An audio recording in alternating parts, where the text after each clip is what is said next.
people maybe never really thought about the process behind a book, but they might have been spending the past 10 years thinking about how to build a startup, how to build a company, how to grow their business. It's not apples and oranges. There's like, you have to find a target audience, you have to validate your idea, you have to put out an MVP. Kind of what you're saying, depending on where you're at, you can build out this portfolio that's your MVP. And then once that gets traction, then you can go to maybe a Medium post, or then it can be an ebook and then a printed work. Like, how would you think about something like that? Or how could you help somebody shift from, they've been thinking about it this way, maybe you could transition your thinking to this? So we'd have to, if you want a specific plan, you got to give me a person in an industry, right? Because there is no such thing as the plan. Here's the Okay, let's go with a digital agency, because that's a lot of our audience, like digital agencies, freelancers. All right, awesome. So give me an example of like what specifically they're freelancing on. Let's say a copywriter, someone like that. Oh, such a good one. Copywriters. Oh my goodness. Okay.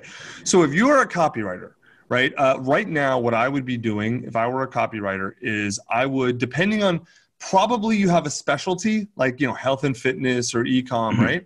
I would start going to companies that are blowing up right now. So every work from home company, every software company that does anything about connecting people work from home, I would go look at, there's a bunch of e-com companies blowing up, all the medical stuff, medical stuff adjacent. I would really look at any company that's doing well. I would go out to them right now and I would say, hey, I'm a great copywriter in this area. I looked at your site, I looked at your materials. I know you guys are scrambling to make masks. Here's my ideas for how to make it better. My normal rate is X. I'll take 50% of X. Let's go. Right. And if someone who had enough, sent me a decent example of that, if I was in one of those things, I'm like, hell yeah, let's go. Right.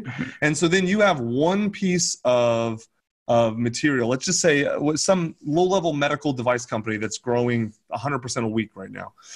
Now you have that, right? And so what I would do is whatever channel you like to use, start like a Medium post right there would be perfect. How I helped a medical device company go from a little growth to a bunch of growth. And then walk through exactly, take their pages for what it was, and then walk through every change you made and why you made it and how it works, right?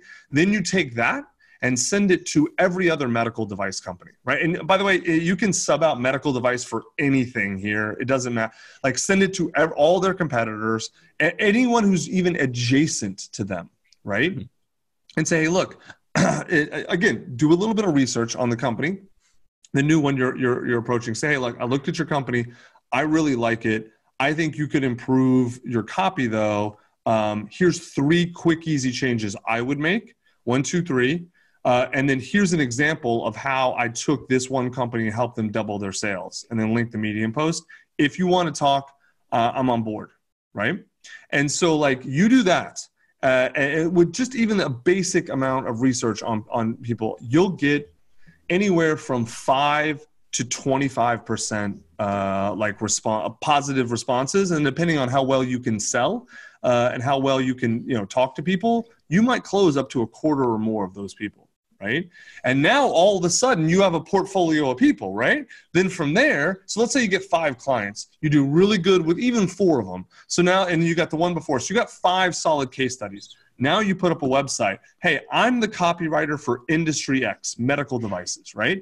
Here's a bunch of proof. Here's this, here's that. And then like, here's the, put 1 or 2 case studies, deeper case studies, and then say, if you're in medical devices, don't just hire marketing agencies. Don't just hire this person. Don't just hire that. They don't know your industry. I know your industry, right? Here's all the proof, apply here. I'll do a free half-hour consultation. I'll walk through your site with you live on Zoom, tell you exactly what changes to make, what changes I would make, and then you can hire me and I can build your whole package, autoresponders, blah, whatever, all that kind of stuff.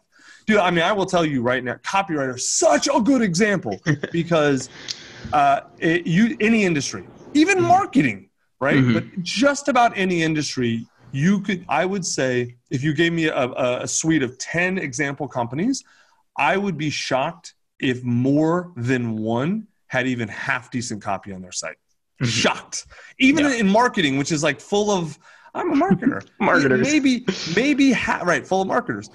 Maybe half. Maybe if it's in copywriting, I would say only 2/3 of copyright people who sell copywriting have good copywriting on their site. Maybe 2/3, right? Probably a half. But like, and as you get further and further from marketing copywriting, the numbers go down and down and down and down until you get to the boring businesses, like, I don't know, concrete or whatever. And like, hey, my dad's in concrete. All right. Dude, I love concrete. Concrete is the foundation of our culture in a lot of ways, right? But like, it is such a Dude, I love concrete. Well, come on, man. You want to have a wood house or a concrete house? We went through this with the Three Little Pigs, didn't we? Come on. We all know. All right, we brick, concrete, close enough.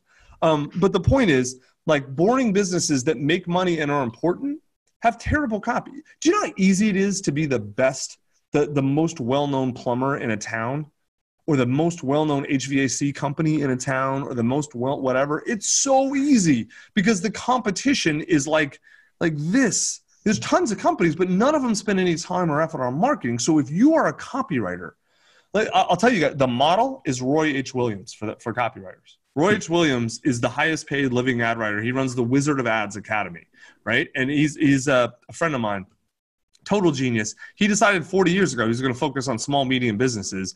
And he is the highest paid living ad man because he'll go to Phoenix and be like, all right, he'll find the best HVAC company and say, here's the deal.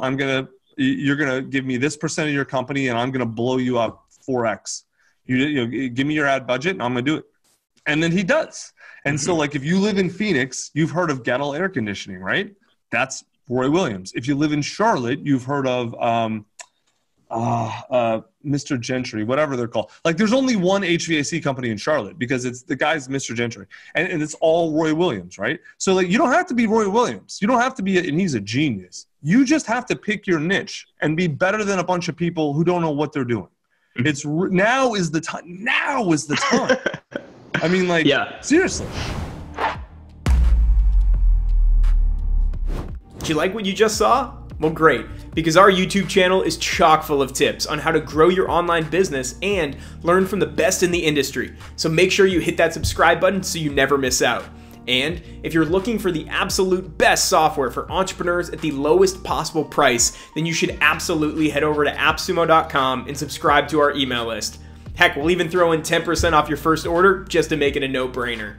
Now, you're in on one of the best kept secrets in software.